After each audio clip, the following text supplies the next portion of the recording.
नमस्कार दर्शक बंधु पाणीपाग अपडेट रे आपनको स्वागत। दर्शक बंधु केतेबेले पाणीपाग आसी थाए बड़ अपडेट तो केतेबेले वर्षा को नहीं आसी थाए बड़ अपडेट किंतु वर्तमान जो अपडेट विंड ओडा चैनल माध्यम देखा पाइबे ताहा आपनको सामान्य चकित करि पारे।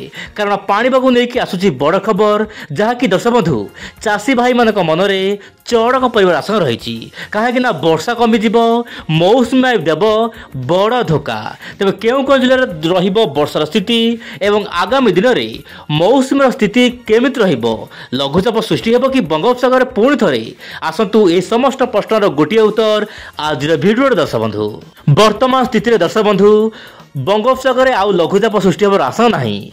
जो लघुचाप सृष्टि होइथिला ताहा वर्तमान राजस्थान आड़ को मुहाई जाइछि। ओडिसा बादल हटि जाइछि जहाँ कि आकाश निर्मल रहिबो, पाग शुक्ल रहिबो, गरम गुलुगुली बढ़िबो। मु निश्चय पर कहबो चेष्टा करबी वर्तमान समय किंतु वर्तमान देखंतु दर्शक बंधु तीन जिला गंजाम गजपति एवं पुरी जिले में एबे भी कम वर्षा रही। ता सहित दर्शक बंधु आपन जो रहुछि दक्षिण ओडिसार प्राय 10टी जिला, ता सहित उत्तर ओडिसार 8टी जिला, उपकूल ओडिसार 5टी जिले में स्वाभाविक वर्षा होइछि। सेही बेले दर्शक बंधु जदि हम नजर पकेबा सारा राज्य में भल वर्षा होइछि बोली जहाँ पाणीपाग तरफ सूचना दिया जाइछि। केवल 3 जिला गंजाम गजपति पुरी जिले में सामान्य वर्षा कम रही। चाषी भाई माने हताश हो पड़ती, बिल में पानी नहीं, धान रोहिबे केमिति वर्तमान स्थिति गोटे प्रकार चिंतार विषय देखा मिलूँ अनेक जिले में। किंतु यही समय आगामी 24 घंटा मध्य हल्का मध्यम वर्षा है से पुणी उत्तर आभ्यंतरीण उपकूल ओडिशा जमीक जगतसिंहपुर, केन्द्रापड़ा, बालेश्वर, भद्रक, मयूरभंज, केउझर, देवगढ़, सहित संबलपुर, झारसुगुड़ा, सुंदरगढ़, बरगढ़ यही सब जिलार स्थान स्थान हल्का मध्यम वर्षा है। वर्षार परिमाण धीरे धीरे ह्रास पाइब कारण मौसुमी विराम को जीव ब्रेक फेज को चली जहाँ कि देशर विभिन्न भाग में मौसुमी गोटे प्रकार विद्या भली सूचना देखा मिल पारे। जहाँ आगामी दिन में बर्तमान देखा वायुर चलन को लेकिन कौन रही बड़ खबर दर्शक बंधु प्रति भिडियो विंड ओडी आपको वायुर चलन माध्यम देता है पूर्वानुमान। कारण वायुर चलन को लेकिन सर्वबृहत्तम पूर्वानुमान मिलता है। आप देखु दर्शक बंधु वर्तमान आर सागर वायु सीधा सड़क ओडिशा दे म्यांमार को चली जाउछि।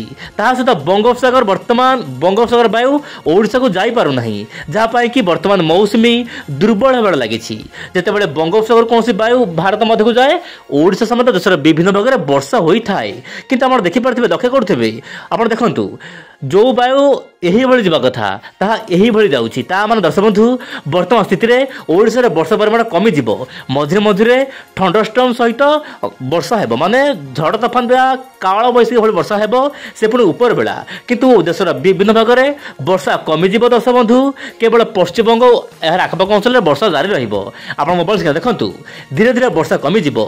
यही समय मध्य ECM develop model big update दर्शक बंधु आप देखंतु ए जो कला रंगर ग्राफ देखुंट सर्कल देखुंट खास करके राजस्थान रू नहीं ओडिशा, ओडिशा रू नहीं महाराष्ट्र, महाराष्ट्र रू नहीं उत्तर प्रदेश सबुठी वर्तमान धीरे धीरे वर्षा कमी जीव प्राय 10 दिन। दर्शक बंधु 1 अगस्ट रु प्राय 14 अगस्ट मध्य वर्षा परिमाण बहुमात्रा ह्रास पाइब। केवल दक्षिण भारत जमी रोचे आपंकर कर्णाटक, गोवा, केरल सहित आंध्र प्रदेश आखपाख अंचल भल वर्षा रही पारे।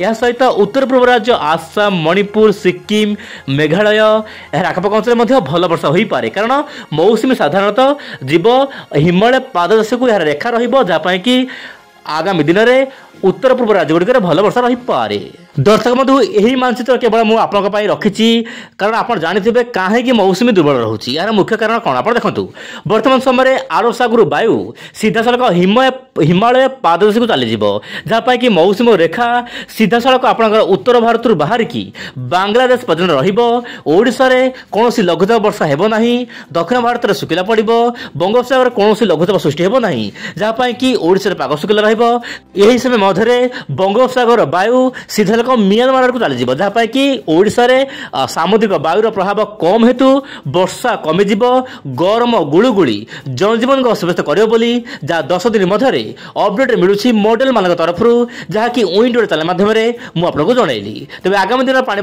अपडेट पाई आप विंड ओडी चैनल सहित जड़ित हो रुहतु। आज एति नमस्कार, जय जगन्नाथ दर्शक बंधु।